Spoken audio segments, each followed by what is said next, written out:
오늘 말씀은 디모데후서 4장 6절에서 8절입니다.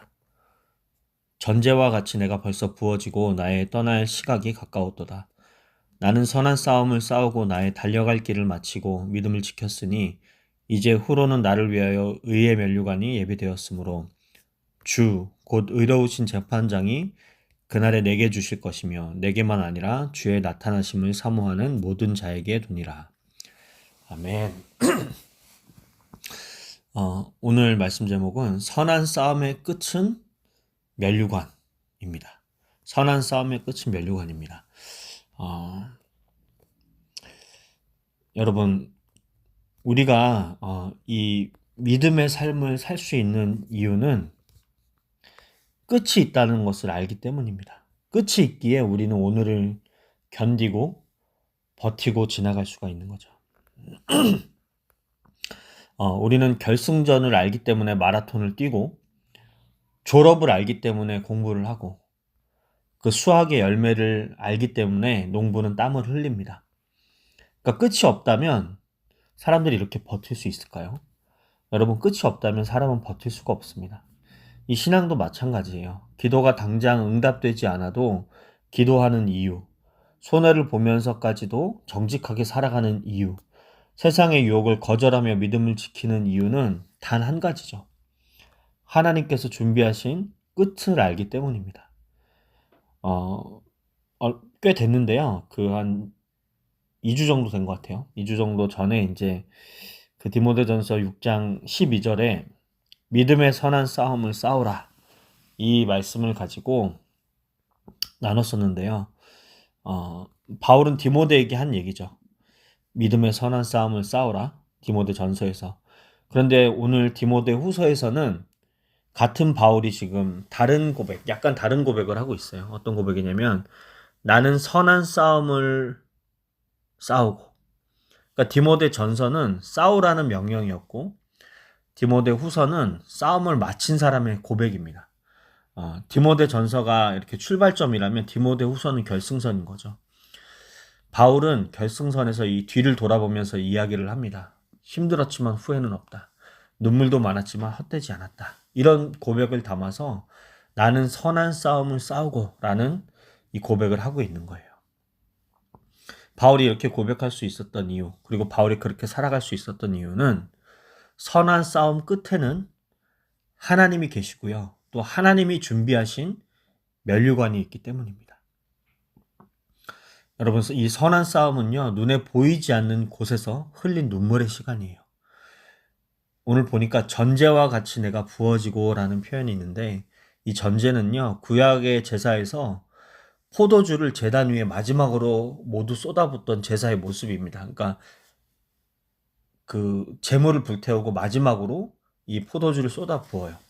그런데 남기는 게 아니라 한 방울도 남기지 않고 부어버립니다. 전부 하나님께 드리는 거예요. 바울은 자신의 인생을 돌아보며 지금 그렇게 얘기를 하는 거예요. 내 인생도 전제와 같이 하나님께 부어졌다. 돈을 남기거나 명예를 남기거나 그런 인생이 아니라 자신을 하나님께 모두 드린 인생을 살은 그 바울의 고백입니다. 감옥에서 매를 맞고 굶주리고 배신당하고 돌에 맞고 잠 못 이루던 수많은 밤들, 세상은 실패처럼 보았지만 바울은 그것을 하나님께 드리는 전제라고 말하고 있어요. 여러분, 믿음의 선한 싸움은요, 아무도 몰라주는 자리에서 자신을 하나님께 부어드리는 삶입니다. 새벽마다 드리는 기도, 아무도 보지 않는 정직, 용서하기 어려운 사람을 품는 눈물, 포기하지 않는 예배, 이 모든 것이 하나님 앞에서는 향기로운 제사가 된다는 거죠. 여러분, 믿음을 지킨 사람이 가장 아름다운 승리자가 됩니다. 7절에 보니까 나는 선한 싸움을 싸우고 나의 달려갈 길을 마치고 믿음을 지켰으니. 그러니까 바울의 고백이 큰 교회를 세웠다, 여러 교회를 세웠다, 섬겼다, 많은 사람들의 칭찬과 박수를 받았다라는 얘기가 아니라 바울이 마지막으로 고백하는 자랑은 단 한 가지입니다. 믿음을 지켰다. 생각해보면 이것보다 어려운 일이 어디 있겠습니까? 믿음을 시작하는 사람은 많아요. 그런데 끝까지 지키는 사람은 많지 않습니다. 젊은 날의 믿음보다 노년의 믿음이 더 아름답고 풍성한 이유가 바로 그거죠. 처음의 열정보다 끝까지 변하지 않는 신실함이 더 귀하고 그것이 주님의 그 사랑과 닮았기 때문입니다. 하나님은 성공을 평가하지 않으세요. 충성을 보십니다. 얼마나 높이 올라갔는지가 아니라 얼마나 끝까지 주님 곁에 있었는지를 보시는 거죠. 여러분, 우리에겐 소망이 있습니다. 선한 싸움의 끝에는 반드시 면류관이 있어요. 8절입니다. 이제 후로는 나를 위하여 의의 면류관이 예비되었으므로. 이 당시의 면류관은 경기에서 우승한 선수에게 주는 승리의 상이었어요. 어, 그런데 그 월계관은 며칠 지나면 시들어 버렸습니다.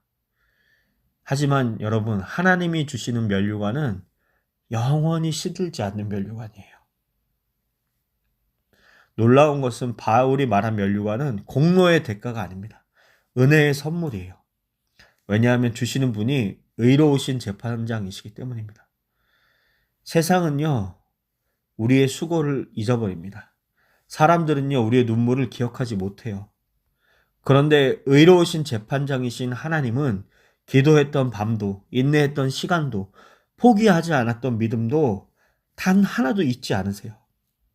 그리고 그 모든 삶에 의의 면류관을 씌워주십니다. 여러분, 혹시 지금도 기도가 힘드세요? 신앙을 지키는 것이 버겁습니까? 정직하게 사는 것이 손해처럼 느껴지세요? 바울은 우리에게 말합니다. 믿음의 선한 싸움을 끝까지 싸우고 더 걸어가라. 더 걸어가라. 여러분, 결승선이 가까워질수록 우리 주님도 가까이 계십니다. 그러니까 우리가 일상을 살아가면서 주님은 이미 우리 가운데 성령 하나님으로 내주하고 계시죠. 또 우리가 살아가면서 우리와 동행하시죠. 하지만 우리 인생의 결승전에 우리의 의로우신 심판관으로 우리를 또 맞을 준비를 하고 계십니다. 여러분, 포기하지 마십시오. 선한 싸움은 반드시 끝날 날이 있습니다. 그리고 그 끝은 실패가 아니고 면류관이에요. 사랑하는 여러분, 우리 인생이 힘들 수 있죠. 그리고 끝이 나지 않을 것 같이 보이기도 합니다. 하지만 여러분, 하나님은 우리 인생에 끝이 있다고 말씀하고 계세요. 그곳에 우리 의로우신 하나님께서 계신다고 하십니다. 예수님께서 계신대요. 여러분, 포기하지 말고 그 선한 싸움을 계속 싸워가셨으면 좋겠습니다. 여러분, 바울은 지금 감옥에 있습니다. 곧 순교를 앞두고 있어요. 그러니까 자신의 죽음을 앞두고 있죠. 세상은 바울을 실패한 사람이라고 생각했을 겁니다. 그러나 하나님은 하늘에서 가장 큰 환영을 준비하고 계셨습니다. 아마 그날의 모습이 이렇지 않았을까요? 주님께서 바울을 향해 미소 지으면서 말씀하세요. 바울아, 수고했다. 내가 흘린 눈물을 내가 다 알고 있다. 내가 포기하지 않았던 기도를 내가 기억한다. 내가 끝까지 지킨 믿음을 내가 보았다. 그리고 조용히 의의 면류관을 그 바울의 머리에 씌워주셨을 겁니다. 사랑하는 여러분, 우리도 언젠가 주님 앞에 설 날이 반드시 옵니다. 그날 주님께서 우리에게 물으실 거예요. 얼마나 많은 것을 가졌느냐가 아니라, 얼마나 유명해졌느냐가 아니라, 끝까지 믿음을 지켰느냐. 이 질문 앞에 우리가 주님 앞에 기쁨으로 예라고 대답할 수 있는 우리의 삶이 되기를 여러분 바랍니다. 오늘도 눈물로 기도하는 여러분, 말씀을 붙들고 버티는 여러분, 가정을 지키고 정직을 지키고 예배를 지키며 선한 싸움을 이어가는 여러분에게 하나님 말씀하세요. 조금만 더 달려와라. 내가 너를 위하여 의의 면류관을 준비해 두었다. 그러므로 사랑하는 성도 여러분, 선한 싸움은 결코 헛되지 않습니다. 그 끝에서 사람의 박수가 아니라 하나님의 칭찬이 세상의 상이 아니라 영원한 의의 면류관이 기다리고 있습니다. 그 소망으로 오늘도 믿음의 선한 싸움을 끝까지 달려가는 우리 모두가 되기를 여러분 주님의 이름으로 축복합니다. 여러분, 우리의 삶이 이 바울과 같이 전제로 주님께 드려지는 예배가 되기를 간절히 소망합니다. 오늘 말씀 놓고 제가 기도하겠습니다. 하나님, 우리의 인생도 결국 끝이 있음을 주님 이 말씀을 통해서 다시 깨닫게 하신 것 감사합니다. 하나님, 우리도 나도 바울과 같이 전제를 드리는 그 삶을 살아가기를 원합니다. 우리의 헌신은 우리를 구원하기 위한 조건은 아닙니다. 우리는 이미 그리스도의 은혜로 구원을 받았습니다. 그래서 구원을 얻기 위해서 드리는 내 삶이 아니라 구원받았기에 드리는 전제로서의 삶을 살아갈 수 있도록 하나 우리의 인생을 붙들어 주시옵소서. 예배를 드리는 것도, 봉사하는 것도, 헌금을 하는 것도, 교회를 섬기는 것도 모두 다 하나님에 대한 감사의 응답이고 반응이기를 간절히 소망합니다. 너희 몸을 하나님이 기뻐하시는 거룩한 산 제물로 드리라. 이것이 신약시대의 전제임을 주님 우리가 고백합니다. 매일의 삶을 하나님께 드리게 하여 주시옵소서. 주님, 우리의 인생을 때로는 낭비처럼 보이지만 하나님은 그것을 결코 낭비라고 보시지 않습니다. 그 한 방울도 잊지 아니하고 끝까지 자신을 주님께 드린 사람에게 의로우신 재판장이 친히 의의 면류관을 씌워 주실 것을 우리가 믿습니다. 인생의 끝까지 그 기대와 소망을 가지고 살아가는 우리를 다 되게 하여 주시옵소서. 감사드리며 예수님의 이름으로 기도드렸습니다. 아멘.